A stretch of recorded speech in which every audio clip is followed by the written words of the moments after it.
Hello. Hello. Hello. Good morning mga chismis chikahan. Chismis chikahan. Chismis chikahan naman dipungal. Oo, masigising na kayo madiputa. Kape. Ano kamusta na kayo diday? Sana may pahinga ata ngayon kasi may nakachika. Yes, oo, diday. Dahil sa sobrang katangahan, oo, ganon. Alala ko siya. So alam ko na ngayon, umpisa na kita, umupo ka na ng kape mo, alam ko na chismosa ka, kaya makinig ka na. So yun yung babaeng girl, sakat mula kasi diday, nabitin ako. So si Girl Lalu, medyo malaki na siya para magtrabaho, mag-enjoy. So gusto niya na mag-enjoy. Gusto niya magkaroon ng karelasyon, mga jowa lang naman panahon dati, di ba? Di ba jowa? Kaya lang, nagka-problema kasi na yung nanay niya mahigpit, dahil may kita kanyang mother siya. Kaya kapag naalis si Girl Lalu, minsan nakikita ni Girl Lalu, nakikita sila ni Boylet sa labas, dahil nakikita sila lagi sa labas. Minsan, magpaalaman sila, kailangan magpaalam ni mother siya, kailangan mamili magpaalam. Siyempre, ang sasama daw ni Girl Lalu muna sa bahay ay yung kaibigan. Siyempre, kailangan kanya diskarte yan, kahit naman sino kahit naman doon, nagawa ko dati yung ng mother ko. So, ginawa ni Girl Lalu na tinawagan niya si La Friendship na isama sa bahay kasi kailangan ng dating. Kailangan ng dating diday. So, dahil close niya ang mga friendship, sumama siya para kunwari gagala-gala sila. Yung pala, ang mga friendship niya, meron mga jowa-jowaan diday. Kaya talagang push na push sila sa mga gala, sa pangtulungan. So, yun after nun, siguro after mga month daw, mga ganyan, yung mga enjoy, siyempre mag-jowa-jowa para may jowa-jowa. Siyempre, mga kabataan talaga, diba? So, nag-ano siya. Dumating sa time na huli na siya talaga ng nanay niya. Oo, nahuli talaga ng nanay niya yung Boylet, dahil oo.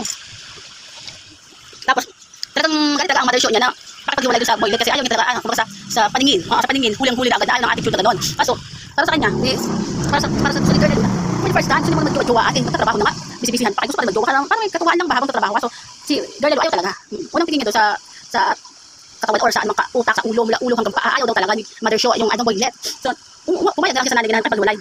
Hindi na nakikipagkita kahit kailan, kahit anong oras, anong buwan, o hindi na makikipagkita. Yun, naniwala naman ng girl, ang mother show, naniwala naman na talaga pagwalay na. And the point, yung pala, nag-usap pa rin, nagjowa-jowaan pa rin yung Boylet, diday. Oo, nakarelasyon pa rin niya yung Boylet. Sobrang, baka sa gusto niya, mag-enjoy kasi ang buhay niya. Kaya, ang ginagawa siya ng point, sa sobrang ang ending, nahanap pa rin sila ng mother show na mag-hiwalay.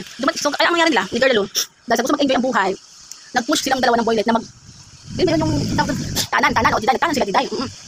Yung natin malalaman, sa umpisa pala, kapag kita, kumbaga, mabait, malambing, lahat ng kabutihan, malalaman mo rin pala yan kapag dumating sa point na nagkasama sila sa isang bubong. Sa isang bubong, okay.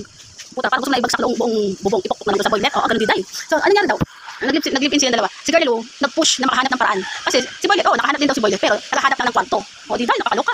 Nakahanap lang pala ng bahay para makapag-tulog-tulog sila dalawa. Ngayon, si Girl Lalu daw, siyang naghanap ng paraan naman kung paano magkaroon ng budget, di puta, dahil uso ang mga utangan-utangan. Binigay ATM, dahil alam naman natin panahon ngayon, noon hanggang ngayon, ang ATM pinamimigay, mas kailangan ng mga pera.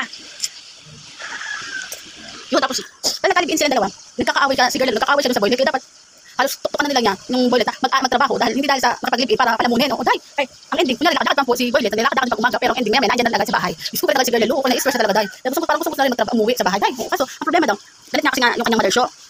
No choice, kailangan daw niyang tiisin lahat. Kumbaga, kahit paano pinupush pa rin niya yung Girl Lalu na yung Boylet na magtrabaho para maging maganda sa nila dalawa. So after nun, kumbaga, mahal na mahal siya ng father niya. Sabi ng father niya, nakapag-usap sa kanila yung father niya na umuwi na kayo sa bahay daw para makasama niya yung parents niya. Kumbaga, syempre si Girl Lalu, happy kasi gusto talagang kinonect na, nag-push na yung parents na, sige, umuwi na kayo dito kahit kasama kang ibang jowa para magkasama. Si Girl Lalu tuwa kasi nagkasama-sama siya yung mga parents niya. So ang dumating sa point na yun na kasama pa rin niya si Boylet, nakasama sa bahay niya, umuwi. Yun, ang nangyari nun, pumunta na si Boylet. Hindi pinagtatrabaho niya si Boylet. Syempre, para makatulong-tulong sa kanya kasi kasama niya yung parents niya. Yun, sabi pala, si Girl Lalu pala, apply din daw, apply. Kasi ginagawa pala ni Boylet, kapag papasok pala siya, si Girl Lalu, papasok sa trabaho, hinahatid siya nung Boylet. Ito automatic, nakatulong kahit walang, hindi pala munin lang.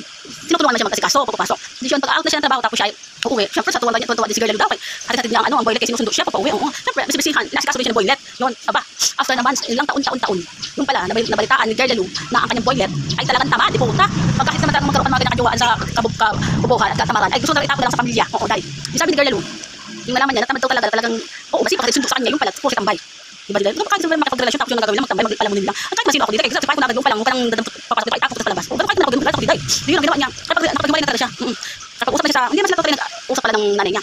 So si Boylet, umuwi lang doon sa bahay ng parents na, sa side niya. So after niyan, yung Boylet niya, pinupush pa rin siya makapagbalikan, nag-aaway sila, nagsundo pa rin siya, gusto niyang makasama sa kanya. Pero si Girl Lalu, ayaw na sobrang katangahan, kahit para sa kanya, sa kasabihan ba, makikita mo talaga ang isang pagsasama ng bubong, nakikita mo talaga ang attitude ng isang karelasyon.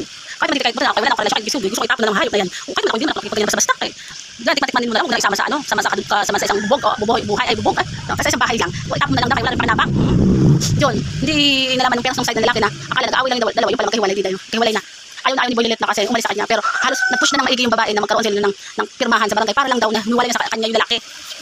Dahil, ayaw na nga naglalalo, makapagtamad na makipag-relasyon sa babae, sobrang katamaran. Palamon na, sobrang katamaran pa. Di ba naman kahit sino, wala talaga, no? Kaya pagkatapon na sa mga bahay, sa pamilya.